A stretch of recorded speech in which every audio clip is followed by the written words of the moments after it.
Hello, hi everyone. This is Sami here from Agronomy Solutions. Welcome to one more vlog. This vlog is all about one of the best growers, like by ಅಂತ ನಮ್ಮ ತೋಟಕ್ಕೆ ಬಂದಿದ್ದಾರೆ ಇವತ್ತು. Like ಅವ್ರ ಪರಿಚಯ ಏನು ನಾನು ಹೇಳಬೇಕು ಅಂತ ಏನಿಲ್ಲ. ಅವರು ಬಕ್ರಳ್ಳಿ ಕ್ಷೇತ್ರದಲ್ಲಿ ಒಂದು ಒಳ್ಳೆ ಕೃಷಿಕರು ಪ್ಲಸ್ ಒಳ್ಳೆ ಗ್ರೋವರು. ಸೊ ಅವರು ಒಂದು ಕಾಲದಲ್ಲಿ ಒಂದು ಹೆಸರುವಾಸಿ ಒಳ್ಳೆ ಮೆಣಸು ತೋಟ ಮಾಡಿದರು. ಪ್ಲಸ್ ಪೀಪಲ್ ರೆಕಗ್ನೈಸು ಮಾಡಿದ್ದಾರೆ ಅವ್ರಿಗೆ ಅವ್ರ ಕ್ಷೇತ್ರದಲ್ಲಿ. ಸೊ ಒಳ್ಳೆ ಒಂದು 15-20 ಕ್ರಾಪ್ಸ್ ಕೊಯ್ದಿರಲ್ಲ ಲೈಕ್ ಬೈ ಮೆಣಸಿಂದು. ಖಂಡಿತ ಹಾಂ, ಒಂದು 20 ಕ್ರಾಪ್ ಕೊಯ್ದಿದ್ದೀವಿ. ಒಳ್ಳೆ ಕ್ರಾಪ್ 20 ಕ್ರಾಪ್ ಟೆನ್ಯೂರ್ ಒನ್ನಲ್ಲಿ. ಓಕೆ. ಸೊ ಈಗ ಅವರು ಪ್ರೋಗ್ರೆಸಿವ್ ಗ್ರೋವರ್ಸ್. ಆ ಗಿಡ ತೆಗೀರಮ್ಮ, ಅದು ಬೇಡ, ಅದು ಸ್ವಲ್ಪ ತೆಲುಗಿದೆ, ಅದು ಬೇಡ.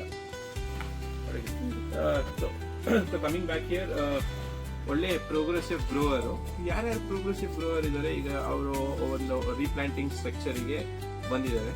ರೀಪ್ಲಾಂಟಿಂಗ್ ಸ್ಟ್ರಕ್ಚರಿಗೆ ಯಾಕೆ ಬಂದರು ಅಂದರೆ climatic conditions, weather patterns, labour, economics ಎಲ್ಲ ವರ್ಕೌಟ್ ಮಾಡಿ ಈಗ ಹೊಸ ಒಂದು 10 acres ಬ್ಲಾಕು, ಒಂದು 2 years ಬ್ಯಾಕ್ ಒಂದು 4 acres ಮಾಡಿದ್ದೀವಿ. 3 years 3.5 acres ರೀಪ್ಲಾಂಟ್ ಮಾಡಿದ್ದಾರೆ. ಈಗ ಲೈಕ್ ಬೈ ನಿಮ್ಮ ಪರಿಚಯ ಹೇಳಿ, ನೀವೆಲ್ಲಿ ನಿಮ್ಮ ತೋಟ ಎಲ್ಲಿ ಬರುತ್ತೆ ಏನು ಅಂತ. ನನ್ನ ಹೆಸರು ಲೈಕ್ ಅಹಮದ್ ಅಂತ, ನಮ್ಮದು ಬಕ್ರವಳ್ಳಿ. ನಾನು ಇವತ್ತು ಸಮೀರ್ ಅವ್ರದ್ದು ತೋಟ ನೋಡಿ ನಾನು ನರ್ಸರಿ ತೊಗೊಳಕ್ಕೆ ಬಂದಿದ್ದೀನಿ. ಒಂದು 3,000 ನರ್ಸರಿ ನಾನು ಇದು ಸೀನ್ ಟು ತೊಗೊಳ್ತಾ ಇದ್ದೀನಿ ಇವತ್ತು. ಲಾಸ್ಟ್ ಇಯರು ನಾನೊಂದು 1,500 ತೊಗೊಂಡೋಗಿದ್ದೆ, ರೀಪ್ಲಾಂಟ್ ಮಾಡಿದ್ದೀನಿ. 10 ತಿಂಗಳಾಯಿತು. ಸಾಮಾನ್ಯ ಒಂದು 80 ಭಾಗ ನಂದು ಗಿಡ ಮಟ್ಟಕ್ಕೆ ಬಂದಿದ್ದೆ ಈ ವರ್ಷ.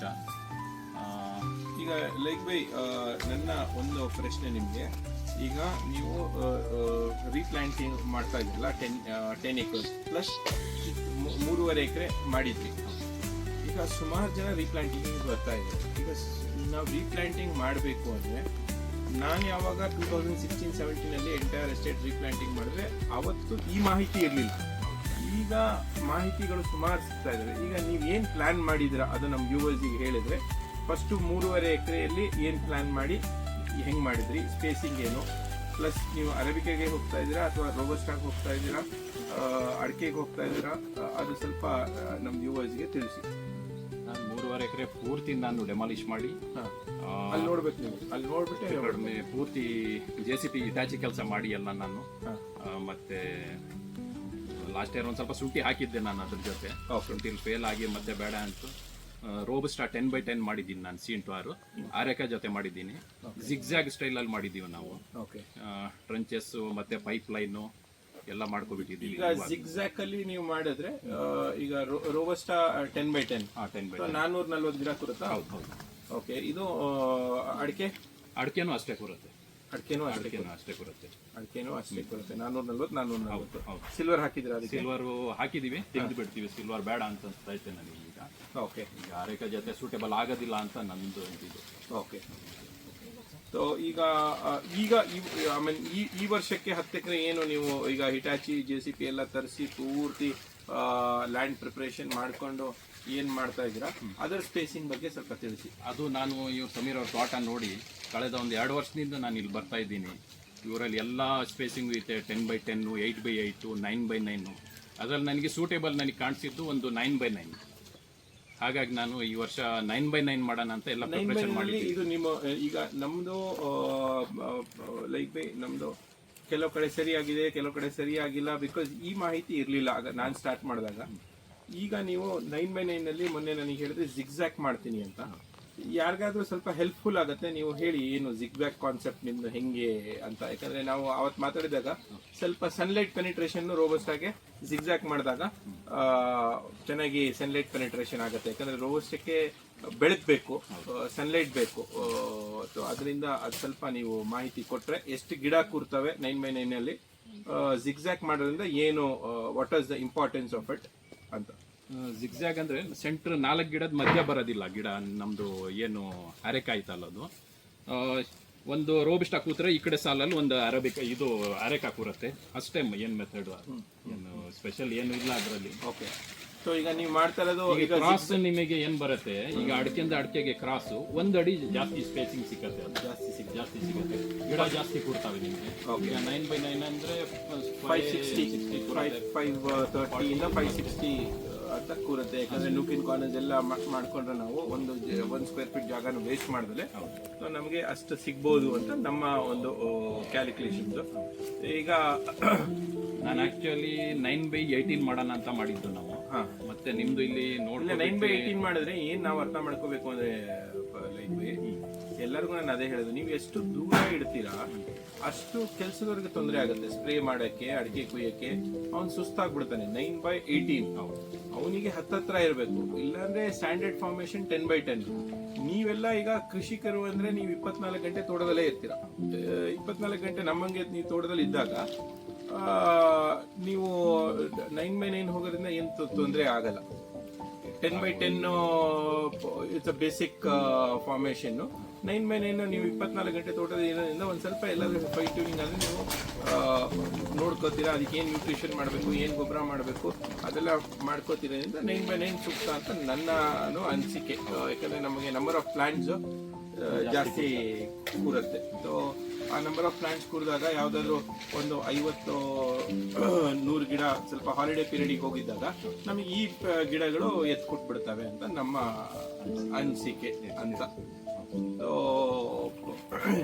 ಯಾರಿಗಾದ್ರೂ ಬಕ್ರಳ್ಳಿ ಭಾಗದಲ್ಲಿ ನೀವು ಹೋಗಿ ಸ್ಪೇಸಿಂಗ್, ಯಾಕಂದ್ರೆ ಇವರೆಲ್ಲ ಒಳ್ಳೆ ಕೃಷಿಕರು, ಒಳ್ಳೆ recognise people have recognise their work. So ಹೋಗಿ ಸ್ಪೇಸಿಂಗ್ ಬಗ್ಗೆ ನೋಡಬೇಕು ಅಂದ್ರೆ ಯಾವ್ದು ಬಕ್ರಳ್ಳಿ ಕ್ಷೇತ್ರದಲ್ಲಿ ಎಲ್ಲಿ ಬರುತ್ತೆ, ಬಕ್ರಳ್ಳಿನೇ.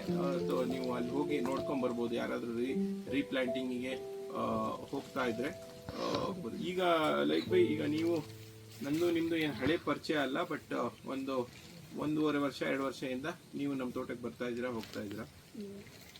ನಮ್ಮ ತೋಟದಲ್ಲಿ ನೀವು C/R ತಳಿ ನೋಡಿದ್ರಿ ಅಥವಾ ಅಡಿಕೆ ತಳಿ ನೋಡಿದ್ರಿ, ನಿಮಗೆ ಏನ್ ಅನ್ಸುತ್ತೆ? ಒಂದೇ ಸತಿ 3,000 ಗಿಡ ತಗೊಂಡು ಹೋಗ್ತಾ ಇದ್ರೆ, ಒಂದೇ ಸತಿ 3,000 ಗಿಡ ತಗೊಂಡು ಹೋಗೋದೇನು ಹುಡುಗಾಟ ಅಲ್ಲ. ಏನ್ ಅನ್ಸ್ತು ನಿಮ್ಗೆ? ನೀವು ರೆಗ್ಯುಲರ್ ಆಗಿ 2-3 ಇಯರ್ಸ್ 1-2 ವರ್ಷದಿಂದ ಬರ್ತಾ ಇದ್ದ, ಏನ್ ಅನ್ಸ್ತು ನಮ್ಮ ತಳಿ ಬಗ್ಗೆ? ಏನ್ ನಾನು ತಾಯಿ ತಳಿ ಅಂತೀನಿ, genetics which is very important, ಅದ್ರ ಬಗ್ಗೆ ಒಂದ್ ಸ್ವಲ್ಪ ಹೇಳಿ. ನಾನು ಏನು 2 ವರ್ಷದಿಂದ ಇಲ್ಲಿ ಬರ್ತಾ ಇದ್ದೀನಿ. ನಾನು ಬಂದಾಗ ಸ್ಪೆಷಲಿ ನಾನು ಬಂದು ನೋಡ್ತಾ ಇದ್ದು ಇವ್ರದ್ದು ಏನು ಮದರ್ ಬ್ಲಾಕ್ ಇತ್ತು ಅದೇ ನಾನು ನೋಡ್ತಾ ಇದ್ದಿದ್ದು ಫಸ್ಟ್.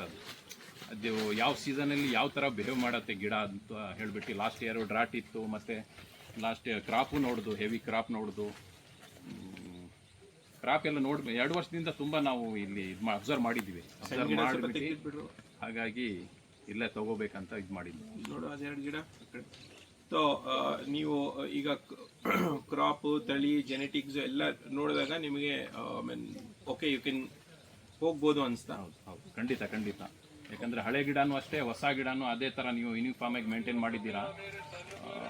ಚೆನ್ನಾಗಿದೆ, ಬರ್ಬೋದು, ಎಲ್ಲ ನೋಡಿ ತಗೋಬೋದು. So this is a few things what we have to learn, because this is an age and this is an era where a lot of people are coming into replantations. So when people are coming for the replantations, we should understand from each other. ನಾವೇ ದೊಡ್ಡವರು ಅಂತ ಕೂತ್ಕೊಂಡ್ರೆ ಆಗಲ್ಲ. ನಾವು ಅವರಿಂದ ಕಲಿಬೇಕು, ನಮ್ಮಿಂದ ಯಾರೋ ಬೇರೆಯವರು ಕಲಿಬೇಕು. 1-2% ನಾವು ಬೇರೆಯವರಿಂದ ಕಲಿತ್ರೆ it will be helpful. So one thing is what I urge for the people is, please give importance to genetics. Don't buy plants randomly. Observe the plants and go about it. Second thing, please work out about the spacings. Third thing, please be very careful according to the weather and climatic conditions. You opt or like you select which are the crops you want to go with, because we cannot challenge nature. So you have to be very careful while selecting the crops, because we have to live with this for next 40 years, 50 years. So this is an age, this is an era where global warming is hitting. So when I see my Robusta plants, we have already started ripening. So plants have started, the cherries have started turning into red. So we have to be very careful. We have to understand the climate and move on. Thank you one and all. Let's meet on the next vlog. Agriculture is agronomy solutions is all about agriculture is a culture. Krishi and Amma Samskruti. still people who have not subscribed our channel, please subscribe for more information on agriculture.